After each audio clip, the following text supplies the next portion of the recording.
the I, the L, the J, the I, the M, the Y, little Jimmy. What's up, everybody? It's your man, Little Jimmy. Welcome to Got a Question with yours truly. Man, this is going to be a great episode. Man, I got somebody. Not only is she pretty, I'm supposed to say that, because if I don't, my grandfather gets on me for not complimenting pretty people. So you look very pretty today, ma'am. And I use the word pretty because she's pretty. Okay? So Miss Fleming, how are you? I'm doing awesome. How are you, Jimmy? I'm awesome. Welcome to Got a Question with Little Jimmy. Just remember, there's no such thing as a dumb question, but it could be funny. So, Miss Fleming, you are running for Superior Court Clerk? Yes. Right? Yes. You're a radio talk show host? I am, yes. You have people and buddies and partners that own radio stations? I do, yes. Right? You know this one real cool guy I know, he wants to be a sheriff one day, but he's like really cool.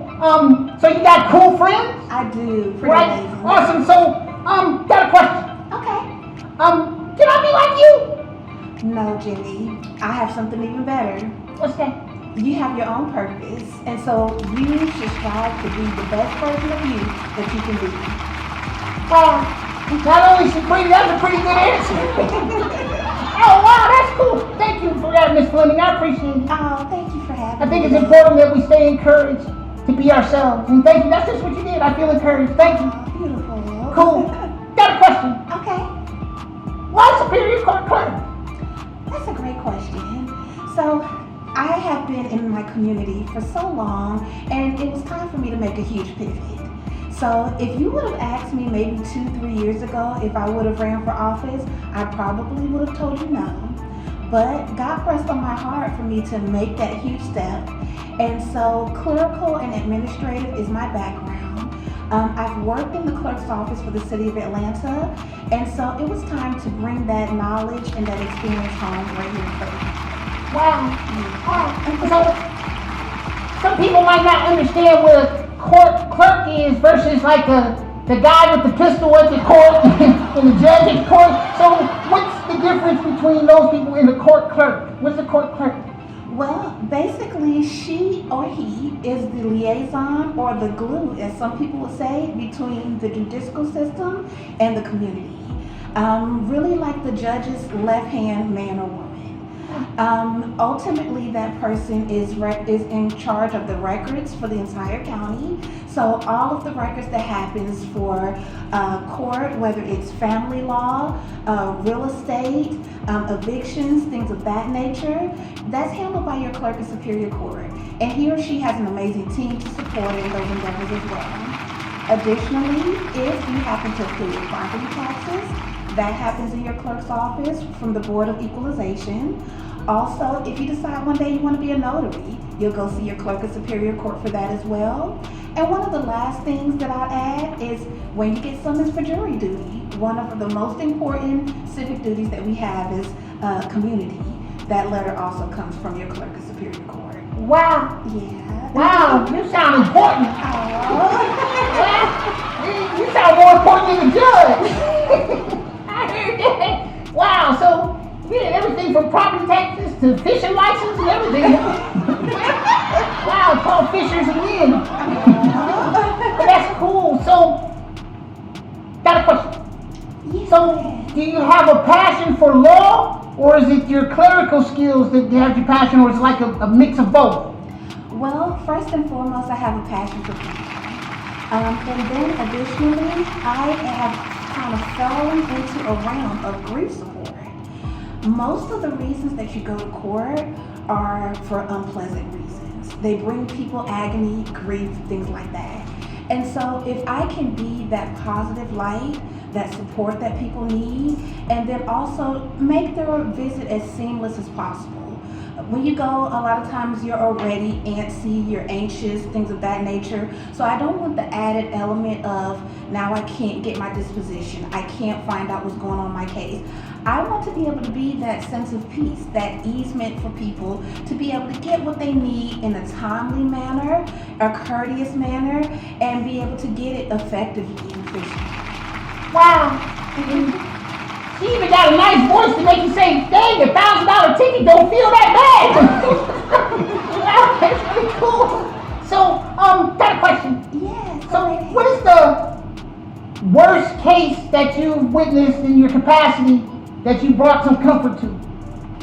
Well, I'll say one of the most recent, and I'm not currently in the position, but a young lady in the community reached out to me.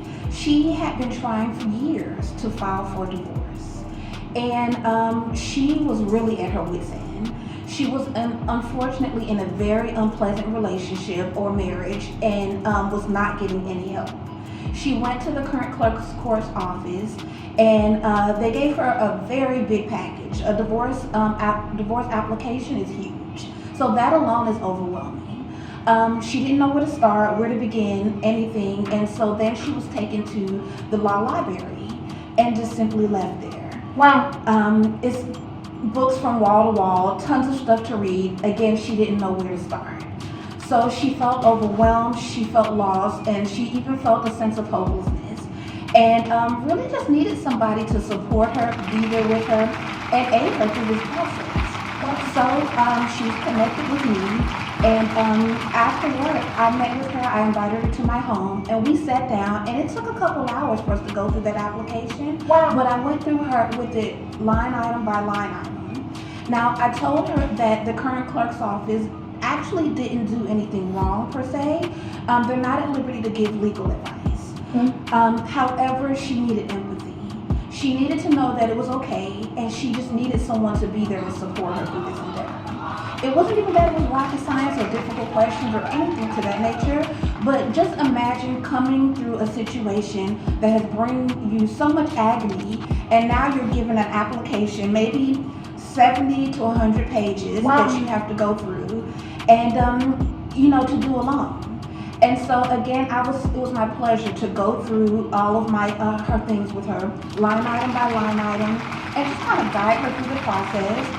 Some of her questions she wasn't able to answer at that time, so I put a little sticky note on it. I told her to consult her family, because again, I wasn't able to tell her whether or not she should request child support or alimony or things of that nature. That was a decision that she would have to make on her own.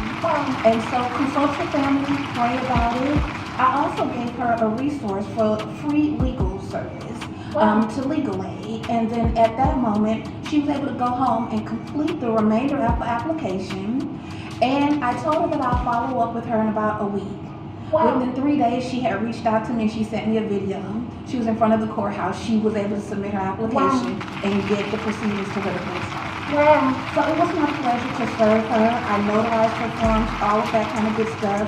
And again, she just needed some empathy. She just needed someone to just guide her through the process, let her know that she can, and she was able to take it from there. Wow. That's amazing. Now I know who I'm gonna come to when I'm having problems with my lunch number going through. Wow. No, congratulations on that. Thank you. You know, and whoever that lady is, even though I know divorce is the last thing, I just pray that everything worked out for you, whoever you were. I haven't seen anybody crying on the court steps, so she probably got straight. Yes. Cool. So, got a question. Yes, sir. So what's with the radio thing? Oh my goodness. So I love community, as I've mentioned before. And so I wanted to have a platform that people like you and I, in all aspects of my community, have a voice. And I used to have a small business, and it was a boutique, and that was one of the common denominators that I found with other entrepreneurs is reaching the masses. So I said I'll create a platform for my community to be able to do that. So I created a show called Bonnie in the City. It's a play off my name. People are always asking me who's Bonnie. My name's Chivonne, so it's a play off of my name. Bonnie in the City is community oriented. We have small business people, we have activists, people that advocate in the community, politicians, you name it, and we'll come and just sit down, similar to what we're doing now, have a roundtable discussion, and just be able to give them a platform to reach the community. Wow, that sounds cool. And you know, her voice is just so pleasant. It's like it's difficult for somebody to be immune to you. Thank you so much. That's like really cool. So, here's that part of the show where you get to ask me a question. Okay. Okay, but you gotta say got a question. Okay. Okay. Got a question. Okay, what is it? Okay, you're a pretty bright young man, Jimmy. Tell me what inspires you or who inspires you to be so amazing? Wow, that's a great question. Thank you. What inspires me, the amazing part is that's for them to probably say, but I think it's pretty cool though. I think it's cool. I just really want to counteract all the negative characters that my peer group is bombarded by. There's just so much negativity being disseminated with characters, using rap music or music period, using the arts and the entertainment to influence them into negative things. And so what drives me and inspires me is not only my church life, my pastor, Jimmy A. Copeland at Mustard Seed Faith in Covington, Georgia, and just helping counteract negative characters with a positive character.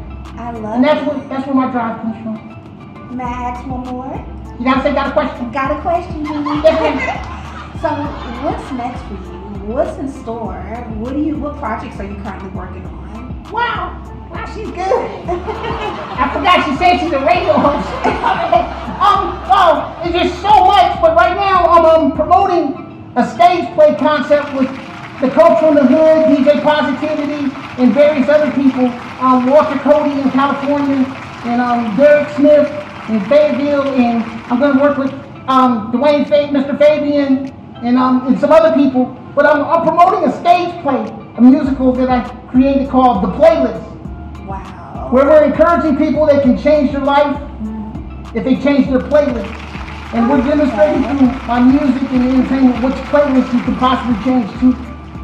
And so I'm just doing that, and I'm going to be working with a gentleman. Matter of fact, I'm going to be interviewing him soon. He's running for Senate, and Mr. Andrew. And so we're going to be working with. It's just a lot of people. I hate to start saying people's names because then I forget the person's name, and then when they give me a headache, trust me, it's a headache. So those are some of the things, and then the Little Jimmy Positive pull up. We're looking forward to that, where we pull up and do concerts in the community for free, or at no cost. I hate using that word free, but at no cost to the community and things like that. We would love to have you. Oh, it'll be my pleasure. Yes, sir. Awesome. Wow. Hey, thank you for coming on. Got a question, but got a question. Okay, go ahead. Is there anything you'd like to share with people about your candidacy and why they should vote for you? Absolutely. Thank you so much for asking that. I just want to share with everybody that the Clerk of Superior Court position is the glue between the judicial system and the community, and the position has been unopposed for 20 years. 18 to be exact, but almost 20 years. And it's time for fresh new leadership. It's time for change, and I want to be that change. I want to be innovative leadership, fresh new leadership that we haven't seen in a while. It's time to bring some new, fresh ideas, and I want to bring that change. So I encourage you all to go out and vote. We are in the midst of early voting right now, and we have until May 17th. Primary election day is on May 21st. It's critical that we get out now, because what happens now determines who moves forward and who you have on your ballot in November. So don't wait, you guys. Get out and vote. And when you get to the polls, remember to vote for Fleming for your next Clerk of Superior Court. Wow. Hey, I wish I could vote. I'll get the inner me to try to vote. That's cool. Thank you again, Miss Queen. Thank you so much. See you later. The L, the I, the L, the J, the I, the M, the Y, little